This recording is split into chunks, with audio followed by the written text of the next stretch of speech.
बिहार के मुजफ्फरपुर जिले के पारू थाना क्षेत्र के गोपालपुर गांव में एक दलित बच्ची के साथ रेप होता है और उसके बाद उसकी हत्या कर दी जाती है। आपको बता दें कि उसके प्राइवेट पार्ट को भी काट दिया जाता है।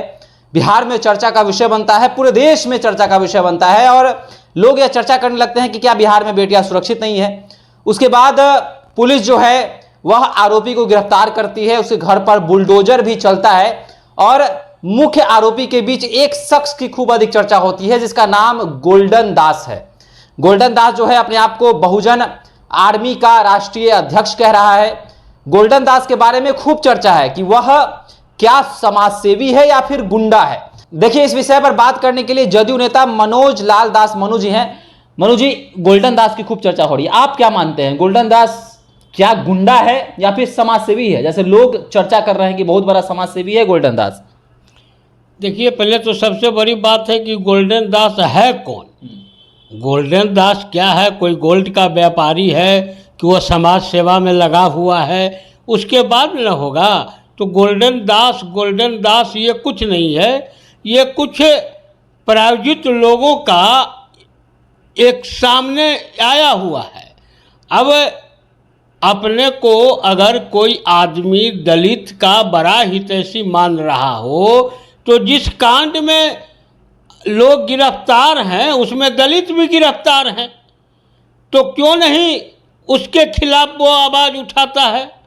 तो देखिए, पेपर में आने के लिए, मीडिया में आने के लिए लोग गुंडई पर उतर जाते हैं और गोल्डन दास उसी का एक अंग है, और उसको सही मायने में आप गुंडा ही कह सकते हैं। गोल्डन दास जो है काफ़ी चर्चा कर रहा है। जब उसके दो बयान हैं। पुलिस जब गिरफ्तार करती है उसके पहले का बयान कुछ और है, उसके बाद का बयान कुछ और है। जहां प्रशासन को एक तरफ वह गालियां भी दे रहा है भद्दी भद्दी, तो दूसरी तरफ जो है कान पकड़ के प्रशासन से माफ़ी मांग रहा है। क्या कहेंगे, क्या ऐसे लोगों को समाजसेवी कहना उचित है या फिर जिसके बयान जो हैं अदल बदल जाएं, अपने आप को दलित का नेता कहे कि दलितों के साथ ब्राह्मण, राजपूत, भूमिहार सवर्णों ने अत्याचार किया है? क्या लग रहा है ऐसे बयानों को लेकर? देखिए, गोल्डन दास की चर्चा करना ही बेवकूफ़ी होती है। वह न समाज सेवी है, न दलित का हितैषी है और न कोई वो गुंडा भी नहीं है। आपने देखा होगा कि पुलिस के खिलाफ कितनी भद्दी गालियां वो दे रहा था और उसके बाद फिर कैसे कान पकड़ के उठ बैठ रहा था। तो न वो गुंडा है न वो समाज सेवी है। उसका एकमात्र मकसद यही है कि दलितों को नाम पर, दलितों के खिलाफ, दलितों के पक्ष में कि ब्राह्मण, कि भूमिहार, कि राजपूत ये लोग दलित विरोधी हैं, ये मानसिकता को वह उजागर करने के लिए खड़ा हुआ है। वो दलित का कहीं से कोई भला चाहने वाला वो व्यक्ति है ही नहीं। जो व्यक्ति दलित का भला चाहेगा वह कभी भी किसी के साथ गाली गलौज की बातचीत कर ही नहीं सकता है। इसीलिए गोल्डन दास एक तरह से सबसे बड़ा दलित का अगर कोई विरोधी है तो वह व्यक्ति गोल्डन दास है, जो दलितों के बारे में, दलितों को किसी दूसरे जाति के खिलाफ भड़काकर अपनी राजनीति रोटी सेकने का काम कर रहा है। वो तो कहता है कि वो उस माता पिता उसके नहीं हैं, वो अपने कहता है। क्या झूठ बोलता है। कभी कहता है कि 61 को केस है कि 68 को केस है, पुलिस कहती है कि 21 को केस है। तो केस क्या, वो कोई स्वतंत्रता संग्राम का आंदोलन करने के लिए केस किया था क्या? वो इसी तरह के गलत बात करना, दलितों को बहकाना, और उसमें आप देख लीजिए उसके ऊपर जो केस हुए हैं उसमें कई दलित लोग भी केस किए हुए हैं। ऐसा थोड़े है कि कोई फॉरवर्ड आपको किए थे। ये सब व्यक्ति समाज को तोड़ने वाला है, न कि समाज को जोड़ने वाला है, और केवल समाज में आपसी वैमनस्यता को बढ़ाकर, उसको बीच में दूरी को बांट कर वो अपनी राजनीति रोटी सेकने का काम करता है। उसको लगता है कि वो भी MP MLA हो जाएगा। अच्छा, एक और चीज़ है, गोल्डन दास जो है आपके सरकार पे भी सवाल उठा रहा है। वह कह रहा है कि दलित बेटियों के साथ जो अत्याचार होता है उसके आरोपियों को सरकार बचाती है, और जहां पर फॉरवर्ड बेटियों के साथ कुछ गलत होता है उसके आरोपी को फांसी दे दी जाती है।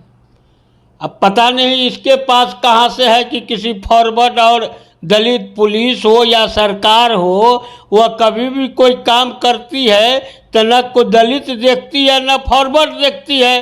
कानून जो लगता है, जो नियम है, जो संविधान का जो धारा है, जो नए कानूनों में भी आया और पुराने कानूनों में भी था, अगर आप दलित के साथ उत्पीड़न करेंगे तो आपको भी वही धारा लगेगी, और या किसी फॉरवर्ड के साथ आप उत्पीड़न करेंगे तो आपको यही लगेगा। तो अब सबसे बड़ी बात है कि उसको कोई टैकल नहीं करता है। जितने भी नेशनल मीडिया है या स्टेट मीडिया है, कोई इसको तरजीह देता ही नहीं है। तो 2, 4, 10, 20 यूट्यूबर है और उधर से लूटा उधर से लाया, यूट्यूबर को दिया और उसका चलाते रहता है।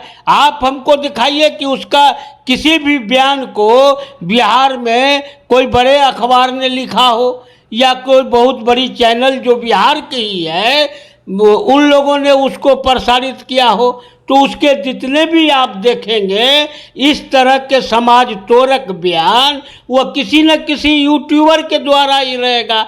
इसीलिए ये सब लोगों का सरकार पर आरोप लगा देना सूर्य को दिया दिखाने के समान है। इसको नोटिस कौन लेता है? इसको नोटिस कोई नहीं लेता है, और ये अपने आप ही इस चीज़ को बोलते रहता है। तो बोलने दीजिए। कहावत भी है कि कुत्ता भूखे हजार और हाथी चले बाजार। ये तो भूखिए रहा है, कभी कान पकड़ के उठ बैठ रहा है, कभी गलती मान रहा है। तो इसका चरित्र क्या है ये तो जनता के बीच आ ही चुका है। अच्छा, औरंगाबाद के नवीनगर का रहने वाला है गोल्डन दास, लेकिन नवीनगर प्रखंड में एक मामला श्रेया कांड होता है, उसमें गोल्डन दास आवाज़ नहीं उठाता है। पर वही मुजफ्फरपुर में दलित बेटी के साथ ऐसा कांड होता है तो आवाज़ उठाने लगता है, मीडिया के सामने बोलने लग जाता है। इसको किस प्रकार देखते हैं? देखिए, बताए ना आपको कि ये सब चीज़ जो है दलित समाज के कुछ लोगों को मूर्ख बनाने के लिए ये सब काम होता है। दलित समाज के जो पदाधिकारी हैं, जो नेता हैं, जो बिजनेसमैन हैं, उन लोगों के पास ये सब सवाल लेके पहुंचता है और बेटी रोटी का संबंध बनाने लगता है और कुछ पैसा ले लेता है, चल दिया। समाज का आप किसी भी दलित नेता को देख लीजिए, चाहे वो रामविलास पासवान जी हो या मायावती जी हो या अभी फिलहाल एक यूपी में जीत के आए हुए हैं चंद्रशेखर रावण, वो लोग कभी आपने नहीं सुना होगा कि सवर्णों के खिलाफ कोई बात किया करते थे। सवर्णों को गाली देने का काम ये लोग नहीं किया करते थे। सवर्ण भी उनके साथ रहते थे। चाहे आप रामविलास पासवान जी के पार्टी को देख लीजिए कि उनके यहाँ अधिकांश MP जो रहते थे वो सवर्ण समाज से ही रहते थे। तो इसका तो काम ही है, मैंने बताया ना, जिस व्यक्ति को अपने घर में कोई पूछ नहीं हो, नवीनगर में तब न ये बोलता कि जो कोई उसको पहचानता हुआ। उसको पहचान कौन रहा है नवीनगर में? अगर सही में वो समाज की बात करता तो कभी भी दलित फॉरवर्ड की बात नहीं करता। और किसी भी घटना पर कोई आदमी बोलेगा तो चाहे वो दलित हो कि फॉरवर्ड हो, उस पर बोलेगा मैं फॉरवर्ड हूँ। लेकिन फॉरवर्ड की घटना पर मैं भी बोलता हूँ, दलित की घटना पर मैं भी बोलता हूँ। तो जो व्यक्ति समाज को जोड़ नहीं सकता है वो व्यक्ति तोड़ने का काम करता है, और यही काम गोल्डन दास करता है। चलिए, तो जो व्यक्ति समाज को जोड़ने का काम नहीं कर रहा है, तोड़ने का काम कर रहा है, मनोज लाल दास मनोज जी का यही कहना है कि समाज तोड़ने का काम गोल्डन दास जैसे व्यक्ति जो है वह कर रहे हैं, जो समाज के ठेकेदार बन रहे हैं, दलित हितैषी अपने आप को कह रहे हैं। गोल्डन दास ने गोपालपुर गांव में लगातार तबाही मचाई, जिस तरह से उसने चंदा बटोरा और उसके बाद अपने गुंडों को लेकर जो वह गांव में जाता है और उत्पात मचाता है। पुलिस उसके बाद उसको पकड़ती है और उसके बाद गोल्डन दास का बयान में भी जो है बदलाव देखने को मिलता है। पुलिस के पकड़ने के पहले जो है उसका बयान कुछ और होता है और बाद में वह कान पकड़ के माफ़ी भी मांगते हुए नजर आता है। तो आपको क्या लगता है, गोल्डन दास क्या समाजसेवी है या फिर बहुत बड़ा गुंडा है? आप भी हमारे साथ साझा कर सकते हैं। धन्यवाद।